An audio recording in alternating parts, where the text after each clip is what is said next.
Hello guys, welcome to IBTS YouTube channel. और आज हम आए हैं एक बहुत ही इम्पॉर्टेंट टॉपिक के साथ, दैट इज न्यूक्लियर केमिस्ट्री, जो कि स्पेसिफिक डिस्कशन हो रही है उसके ऊपर मास्टर कैडर पंजाब को लेके। आपको पता है मास्टर कैडर पंजाब का एक TGT लेवल का एग्जाम है। इसका सिलेबस या इसके बारे में पेपर पैटर्न कैसा होता है या इसके बारे में और जो लेक्चर्स हैं वो आप लोग हमारे यूट्यूब चैनल पे देख सकते हो। तो उसके लिए आप चैनल को सब्सक्राइब करके रखिए, क्योंकि आपको बहुत सारे इंपॉर्टेंट जो टॉपिक हैं उनकी वीडियोस फ्री ऑफ कॉस्ट मिलती रहेंगी इस यूट्यूब चैनल पे। और अगर आप इसका कोर्स ज्वाइन करना चाहते हो तो उसके लिए आप हमारी टीम से अप्रोच कर सकते हो। नंबर आपको हमारे यहाँ पे मिल रहा है स्क्रीन के ऊपर। The number is 93164882। तो आप इस नंबर से अप्रोच कर सकते हो हमारी टीम से। चलो जल्दी से देरी ना करते हुए स्टार्ट करते हैं। The name of the chapter is nuclear chemistry. What is nuclear chemistry? Which deals with changes in nucleus, जो न्यूक्लियस के चेंजेस के लिए डील करता है। Okay, so what is the nucleus of an atom? Protons plus neutron.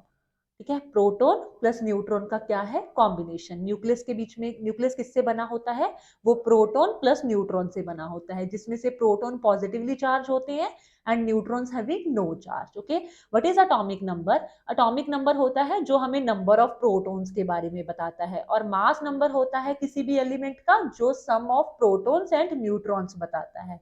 और जिसका मास अगर same element हो और उसका डिफरेंट डिफरेंट मास हो तो हम क्या कहते होते हैं? वो क्या होते हैं? आइसोटोप्स होते हैं। ठीक है, जैसे क्लोरीन है, क्लोरीन 17 और दूसरा क्लोरीन 17, लेकिन उसका मास नंबर कई बार 35 और कई बार 37 भी होता है। मतलब ये दोनों क्लोरीन एक दूसरे के क्या है? Isotope of each other. क्यों? इनका मास नंबर अलग है। ठीक है, आगे बढ़ते हैं। बहुत सिंपल सी बात, कहते किसी एलिमेंट का सिंबल दे रखा है, साथ में बता रखा है कि उसका एटॉमिक नंबर कितना है और उसका मास नंबर कितना है। उसका atomic number and mass number बता रखा है हमें। ठीक है, सो हमें जो एटॉमिक नंबर है वो देखो नीचे लिखा हुआ है। जैसे हीलियम का 2 है, इसको रिप्रेजेंट करते हैं जी से, एंड मास नंबर को रिप्रेजेंट करते होते हैं ए से। That is a simple thing. ठीक है, हम सब लोगों को बहुत क्लियर होती है ये। आगे बढ़ते हैं। Electromagnetic force. इलेक्ट्रोमैग्नेटिक फोर्स हमें क्या पता है? Like charges repel and unlike charges attract each other. ठीक है, जैसे अगर लाइक चार्जेस हैं पॉजिटिव पॉजिटिव तो रिपल्शन क्रिएट करेंगे, अनलाइक चार्जेस है जैसे पॉजिटिव एंड नेगेटिव तो क्या करेंगे? अट्रैक्शन। और हमारे न्यूक्लियस के बीच में क्या होता है? पॉजिटिव चार्ज है, और उसके अराउंड क्या घूमता है? इलेक्ट्रॉन्स घूमते हैं। तो इनके बीच में जो फोर्स है पॉजिटिव और नेगेटिव की वजह से कौन सी है? इलेक्ट्रोमैग्नेटिक फोर्स ऑफ अट्रैक्शन, जिसको हम क्या बोलते हैं? EMF। ओके, नेक्स्ट आ जाते हैं। न्यूक्लियर स्टेबिलिटी, ये बहुत इंपॉर्टेंट पार्ट है। ठीक है, जैसे हम NMR स्पेक्ट्रोस्कोपी वगैरह भी पढ़ते हैं, क्योंकि वो भी न्यूक्लियर बेस्ड होती है, तो यहाँ से ही उसकी स्टेबिलिटी का पता चलता है। कहते हैं nuclei containing more than 83 proton plus are unstable. अगर कोई भी न्यूक्लियस है ऐसा जिसके पास 83 से ज्यादा प्रोटॉन्स है, ठीक है, उसके न्यूक्लियस के बीच में, मतलब उसका एटॉमिक नंबर 83 से ऊपर है, मतलब वो रेडियो एक्टिव होएगा और वो अनस्टेबल होता है बेसिकली। ठीक है, और जो न्यूक्लियस जिनका even number of nuclear particles होते हैं tend to be more stable than odd ones, right? जिनका न्यूक्लियस, जैसे यहाँ पे ऑक्सीजन है, देखो उनके पास नंबर ऑफ प्रोटॉन कितने हैं या न्यूक्लियर पार्टिकल्स कितना है? पॉजिटिव आ रहा है ना ऊपर। सो जिनका पॉजिटिव आएगा वो ज्यादा स्टेबल है। जैसे पॉसिबिलिटीज देखिए आप, ऑक्सीजन का उसने ये बताया हुआ है, नाइट्रोजन की बात है ऐसी, है ना? और आप किसकी एग्जांपल लेना चाहते हो? फ्लोरीन, तो कुछ ऐसा ले लीजिए। डन। अब देखो इसके पास दोनों इवन है, इसके पास ये ऑड है, ऊपर वाला इवन है, इसके पास दोनों ऑड है। सो जितना ज्यादा इवन न्यूक्लियर पार्टिकल, इवन मतलब प्रोटॉन भी इवन और न्यूट्रॉन भी इवन रहेगा, तो वो ज्यादा स्टेबल रहेगा। जैसे जैसे आप इवन से ऑड की तरफ मूव होते जाओगे उसकी स्टेबिलिटी डिस्टॉर्टेड होती जाएगी, वो अनस्टेबल न्यूक्लियाई होता जाएगा। ठीक है, आगे बढ़ते हैं। रेडियो एक्टिव डिके, टर्म है रेडियो एक्टिव डिके। डिके का क्या मतलब होता है? If the nucleus is unstable, radio active it will be, radio active को हम अनस्टेबल बोलते हैं ना, मतलब जिनका 83 से ऊपर आ जाते हैं बेसिकली वो अनस्टेबल हो जाते हैं। इट विल ब्रेक डाउन और decay in order to become stable. वो क्या करता है? वो अपनी एनर्जी को रिलीज कर देता है और स्टेबल बनना चाहता है। और एनर्जी रिलीज करने वाले प्रोसेस को क्या बोलते हैं? कि वो डिके कर रहा है। decay is accompanied by the release of radioactive particle from the nucleus। ठीक है, रेडियोएक्टिव पार्टिकल का रिलीज करना मतलब एनर्जी का रिलीज करना। जैसे कि यहाँ पे एक इक्वेशन दी गई है, ये एलिमेंट है, इसका एटॉमिक नंबर है 84, 210, ये इसने एक हीलियम एटम को इसको रिलीज कर दिया। देखो उसने क्या करा, यहाँ पे अपने 2 प्रोटॉन रिलीज कर दिए, और मतलब एटॉमिक जो नंबर था उसका 84 से 82 आ गया, और मास नंबर 210 से 206 आ गया। और जब हमने इसको देखा तो उसने अपने 4 न्यूक्लियस में से प्रोटॉन प्लस न्यूट्रॉन रिलीज करे और 2 प्रोटॉन रिलीज करे, और उसने जो एलिमेंट रिलीज करा मतलब वो हीलियम था, क्योंकि ये हीलियम का होता है इक्वेशन, ठीक है।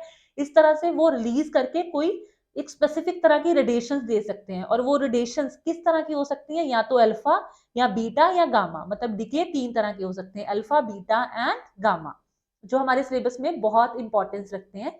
देखिए अल्फा डीके क्या होता है, the emission of nucleus of a helium atom, ठीक है। जब हीलियम एटम निकलता है मतलब 2 प्रोटॉन एंड 2 न्यूट्रॉन निकलते हैं जब किसी में से, तो अल्फा मिशन होती है। जैसे देखिए ये वही वाला एग्जांपल आ गया, यहाँ पे पीयू वाला एग्जांपल आ गया, इसमें भी 240 निकला, सो 4 देखो 94 से 92 जाते हुए 2 का डिफरेंस है, यहाँ से यहाँ जाते हुए कितना है डिफरेंस, 4 का, मतलब यहाँ पे नंबर ऑफ प्रोटॉन तो 2 ही निकले हैं।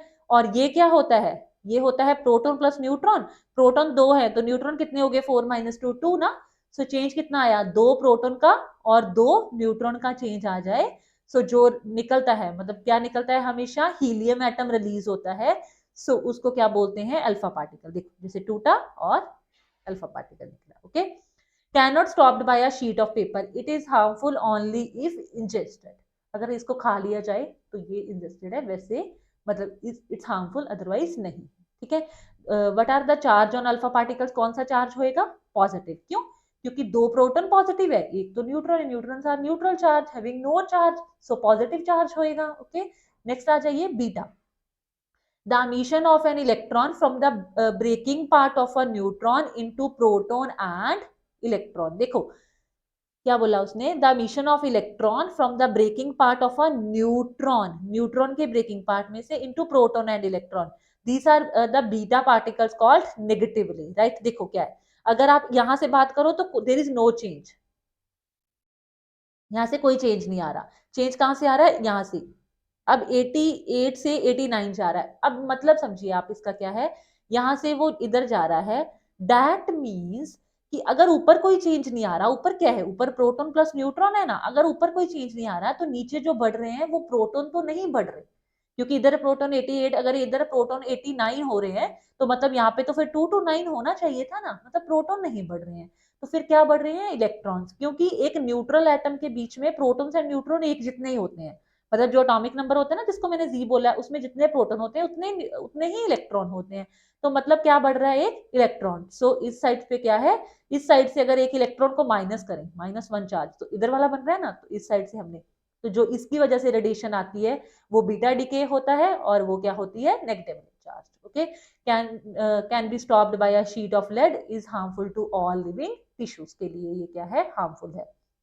आगे आ जाइए gamma decay, the mission of high energy photon usually happen along with alpha or beta decay, okay, and what is the charge on gamma particles, no charge, मतलब ये न्यूट्रॉन होता है, तो देखिए आप इसमें कोई भी नहीं, ये रेडिएशंस जो गामा डिकेज होती हैं वो बेसिकली कैसे निकलती हैं, अल्फा और बीटा के साथ ही निकलती हैं, अलग से नहीं निकलती, मतलब उसमें कोई प्रोटॉन या न्यूट्रॉन या इलेक्ट्रॉन्स क्या है, रिमूव नहीं करे जाते।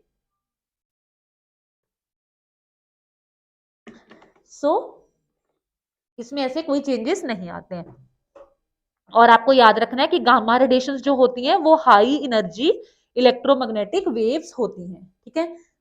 सो there is no charge on gamma rays and can be mostly stopped by very thick blocks of heavy dense substances like lead and very harmful to all living tissues.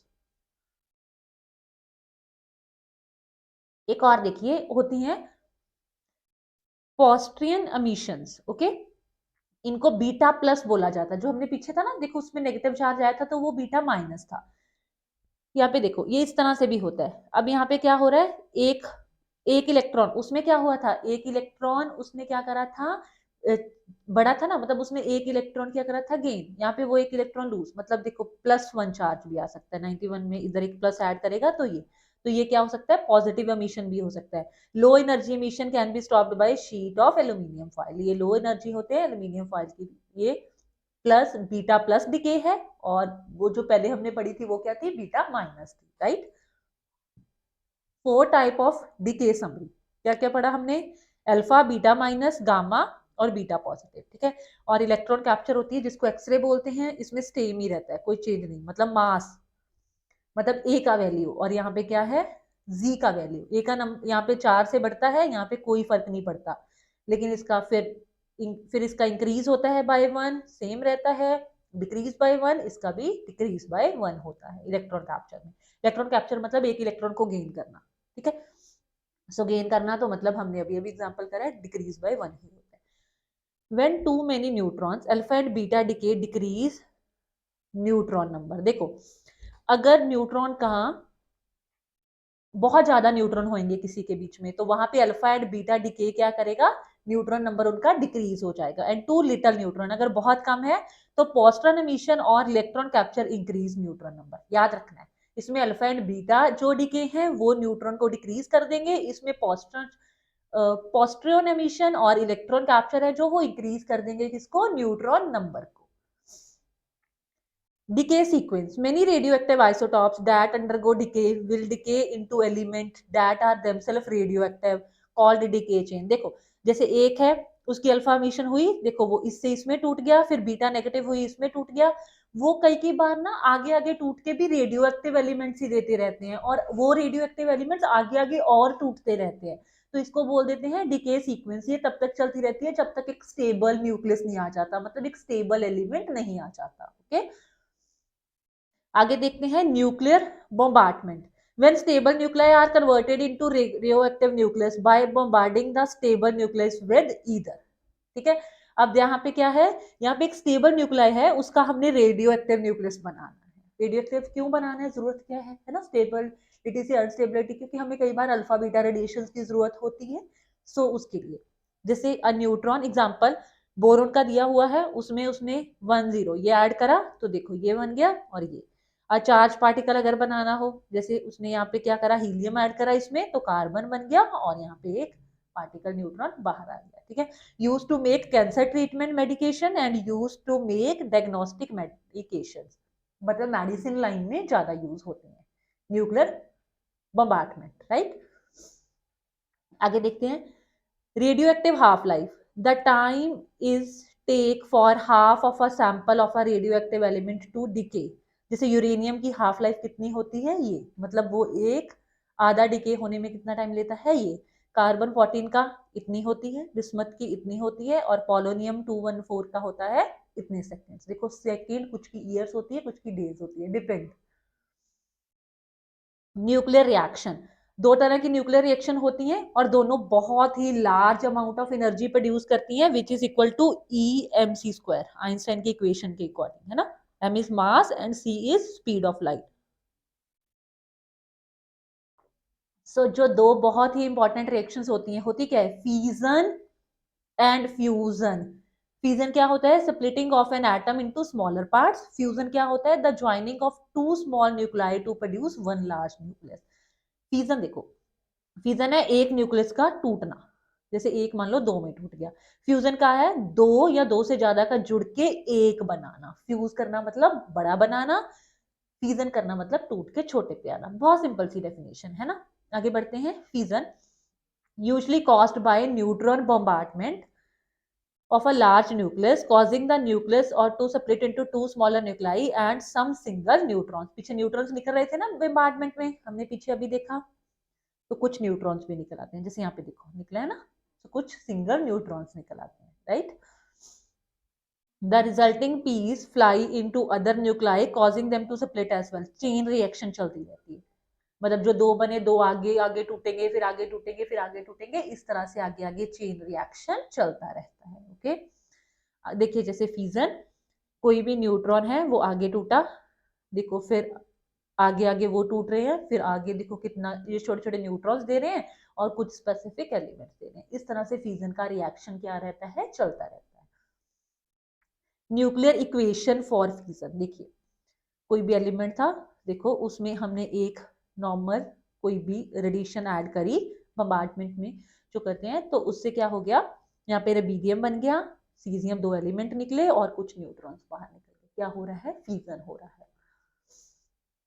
Nuclear fusion, the only 2 feasible isotopes are this, ये fissionable isotopes हैं, याद रखोगे, important. Okay, mass is converted into energy when the nuclear separate, यही mass का energy बन जाता है जब सेपरेट होता है। All current nuclear reaction technology uses fission, atom bombs use fission reactions, ये पूछ लिया जाता होता है एटम बम्स में कौन सी, तो फिजन रिएक्शंस होती हैं एटम बम्स में। ओके, फ्यूजन, फ्यूजन का क्या मतलब होता है, छोटे छोटे फ्यूज होके एक बड़ा बना लेते हैं, ठीक है। It is done by bringing the nucleus so close together they are nuclear forces glue the nuclear together, एक फोर्स यूज होती है that is called glue, glue का मतलब क्या होता है, जोड़ना। Okay, mass is converted into energy when the small nuclei join, same manner में एनर्जी कितनी, mc² that is equal to Einstein equation. तो यहाँ पे देख लिए, जैसे ड्यूट्रियम हमें पता है हाइड्रोजन का ये वाला है, ट्रिटियम ये वाला है, इन दोनों ने मिलके एक नया बना दिया, ठीक है। फिर आगे देखो, वो हो सकता है किसी एक हीलियम में टूटा और एक न्यूट्रॉन निकला, एनर्जी निकला, इस तरह से फ्यूजन चल पड़ता है। ओके, इक्वेशन देख लीजिए, आपस में जुड़े, एक हाइड्रोजन, दो अभी हमने बात करी, उसने हीलियम दिया और एक कोई न्यूट्रॉन साथ में दे दिया, बड़ा कॉम्प्लेक्स दे दिया ना, छोटे छोटे दो मिले थे, एक बड़ा वाला एलिमेंट प्रोड्यूस कर दिया। Fusion can only occur at extremely high temperature and is very difficult to produce under laboratory condition. Fusion reactions start at this degree Celsius. Okay. Currently no workable fusion reactors has been produced on Earth. Earth पे नहीं है, और हमें पता है sons and star में क्या होती है, nuclear fusion. Fusion reactions are often called thermonuclear reactions. Hydrogen bomb use fusion reaction, hydrogen में फ्यूजन और दूसरे एटम बॉम्ब्स में क्या होती है, फीजन, याद रखोगे। मैं स्ट्रेस दे रही हूँ इस बात के ऊपर, दैट मीन्स मैटर करती है कि भूल जाते हैं हम या गलत कराते हैं। ओके, और हमें पता है सन और स्टार के बीच में न्यूक्लियर फ्यूजन, ठीक है। ये था हमारा आज का टॉपिक। इसके बाद और बहुत सारे इंपॉर्टेंट टॉपिक्स के साथ मिलते रहेंगे हम इसी यूट्यूब चैनल पे, आप लोग जल्दी से सब्सक्राइब कर लीजिए। और अगर आपको लेक्चर अच्छा लगा है तो कमेंट कीजिए, और किस किस टॉपिक के ऊपर आपको और चाहिए लेक्चर कोई स्पेसिफिक, तो आप लोग हमें कमेंट सेक्शन में बता सकते हो और हमारी टीम से अप्रोच कर सकते हो फॉर द ऑफलाइन और online classes, for the recording sessions also. अब हम मिलते हैं अगले क्लास में। Thank you.